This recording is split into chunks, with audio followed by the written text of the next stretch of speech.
अक्सर हम लोगों के घर में ना ही तो खशखाश होती है और ना ही चने होते हैं, जिसकी वजह से हम कोफ्ते बनाते ही नहीं हैं। तो आज मैं आपके लिए कोफ्तों की ऐसी रेसिपी लेकर आई हूँ। घर में मौजूद सामान से ही आप बहुत ही आसानी से और बहुत ही मज़ेदार ये कोफ्ते बना के तैयार कर सकते हैं।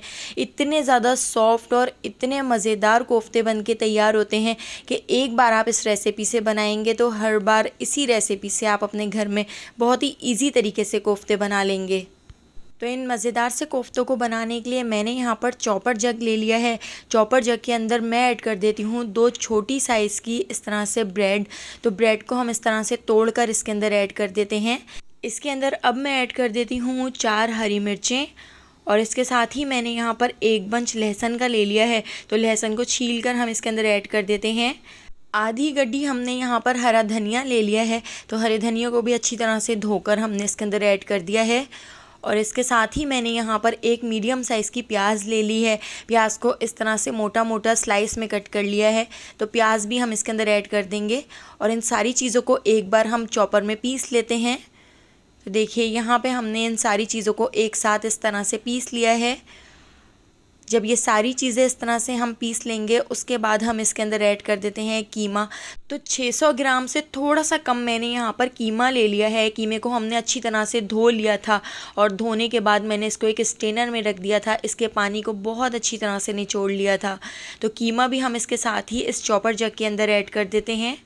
कीमा ऐड करके इसको हम एक बार दोबारा से पीस लेते हैं। हमने इसको बहुत बारीक और बहुत ही अच्छी तरह से पीसना है ताकि ये सारा मसाला और कीमा बिल्कुल बारीक हो जाए। इसी से हमारे जो कोफ्ते हैं वो बहुत ही परफेक्ट बनेंगे और ब्रेड के स्लाइस की वजह से बहुत अच्छी बाइंडिंग हो सकेगी। अब मैं इसके अंदर ऐड कर देती हूँ 1 टीस्पून नमक, हाफ़ टी स्पून लाल पिसी हुई मिर्चें, हाफ़ टी स्पून हम इसमें हल्दी पाउडर ऐड कर देंगे।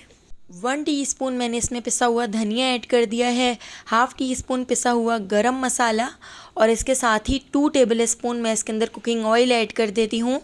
और इसके साथ ही 1 टीस्पून मैं इसके अंदर ऐड कर देती हूँ भुना कुटा ज़ीरा। तो ज़ीरे को मोटा मोटा कूट लिया था। अब हमने इसको बहुत अच्छी तरह से मिक्स करना है। हमने इसको बिल्कुल इस तरह मिक्स करना है जिस तरह हम आटा गूंथते हैं। तो इस तरह से दबा दबा के हम इसको आटे की तरह गूंथ लेंगे ताकि ये सारा मसाला कीमे के अंदर अच्छी तरह से मिक्स हो जाए। तो देखिए इस तरह से जितना ज़्यादा हम इसको गूंथ देंगे, जितना ज़्यादा हम इसको मिक्स करेंगे, उतना ही ये कीमा बहुत ही ज़्यादा मज़ेदार हो जाएगा। देखिए इस तरह से आटे की तरह मैंने इसको गूंथ लिया है और जैसे जैसे मैं इसको गूंथ रही हूँ इसकी सॉफ्टनेस कम हो रही है। आप देख सकते हैं इस तरह से थोड़ा सा आपको ये हार्ड सा लग रहा होगा। तो बिल्कुल इसी तरह से मैंने 5 से 6 मिनट इसको गूंथ लिया है। तो आप यहाँ पर देख सकते हैं इसका जो टेक्सचर है कितना ज़्यादा रेशेदार बन गया है। तो बिल्कुल इसी तरह से हमने इसको बना के तैयार करना है। खशखाश और चने के बगैर भी आप इसको बनाएंगे तो बहुत ही परफेक्ट आपके कोफ्ते बनकर तैयार होंगे। अब मैंने यहाँ पर आइसक्रीम स्कूप ले लिया है। तो एक ही साइज़ के हमने इसको बना के तैयार करने हैं। तो हाथों पे मैंने थोड़ा सा ऑयल लगा लिया है। ऑयल लगाना ज़रूरी है वरना इसके जो क्रैक हैं वो ख़त्म नहीं होंगे। तो इस तरह से ऑयल लगाकर हम इसको इस तरह से गोलाई में बॉल की तरह बना लेते हैं।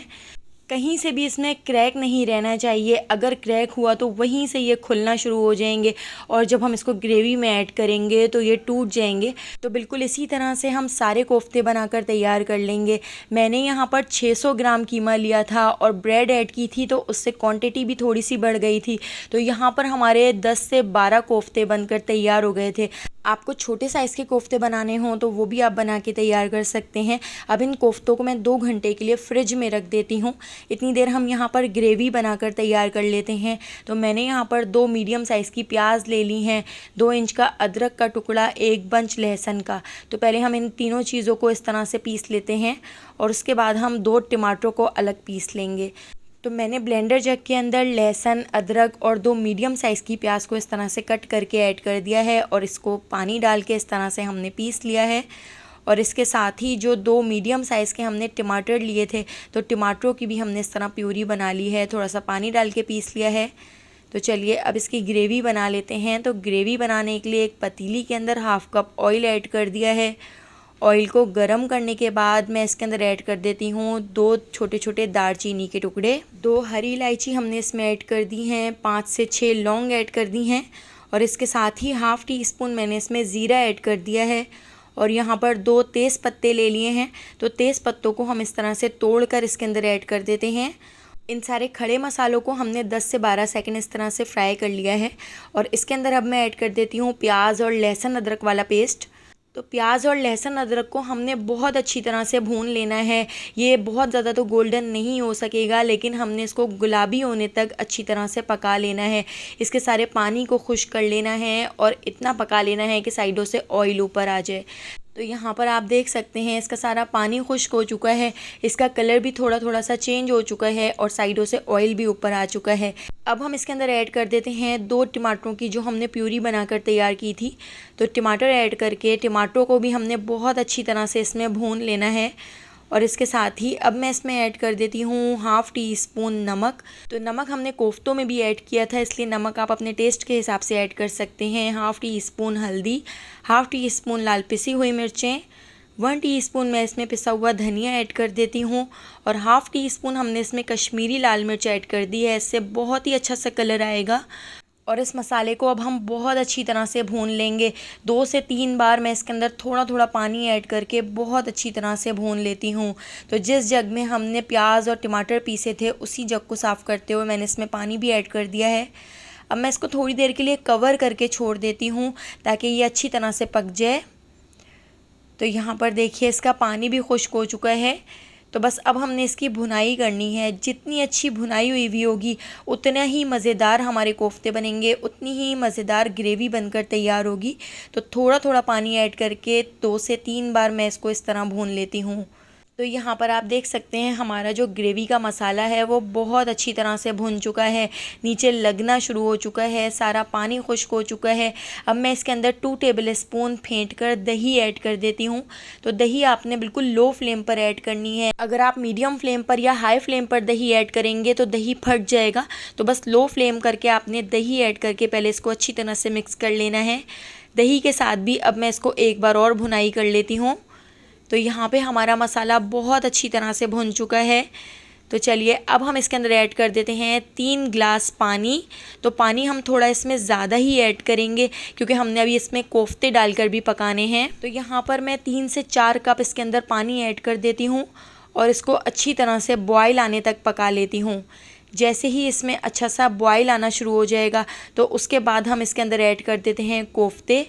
तो यहाँ पर देखिए कोफ्तों को एक बार फिर मैं इस तरह से शेप दे लेती हूँ ताकि इसके जो क्रैक्स हैं वो ख़त्म हो जाएं। तो इसी तरह से देखिए सारे कोफ्ते हम इस ग्रेवी के अंदर ऐड कर देते हैं और इसको कवर करके लो फ्लेम पर 30 से 40 मिनट तक छोड़ देते हैं ताकि हमारे जो कोफ्ते हैं वो अच्छी तरह से टेंडर हो जाएं। तो देखिए यहाँ पे हमारे कोफ्ते बहुत अच्छी तरह से गल चुके हैं।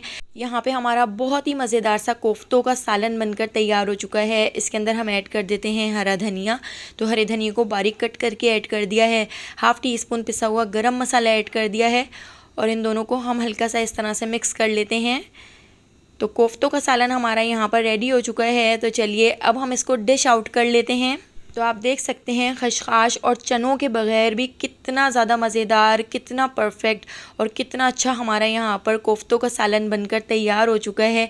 कोफ्ते ना ही तो टूटे हैं ना ही बिखरे हैं और बहुत ही परफेक्ट बने हैं और टेस्ट तो इतना मज़ेदार है कि आपने अगर इसको एक बार बना लिया तो अपने घर की हर दावत में आप इसको बनाना पसंद करेंगे। तो रेसिपी पसंद आई हो तो लाइक, शेयर और सब्सक्राइब करना बिल्कुल भी मत भूलिएगा और बेल आइकन के नोटिफिकेशन को ज़रूर ऑन कीजिएगा क्योंकि डेली मैं आपके लिए बहुत ही मज़ेदार सी रेसिपीज़ लेकर आती हूँ। तो आने वाली वीडियो तक मुझे दीजिए इजाज़त। अल्लाह हाफ़िज़।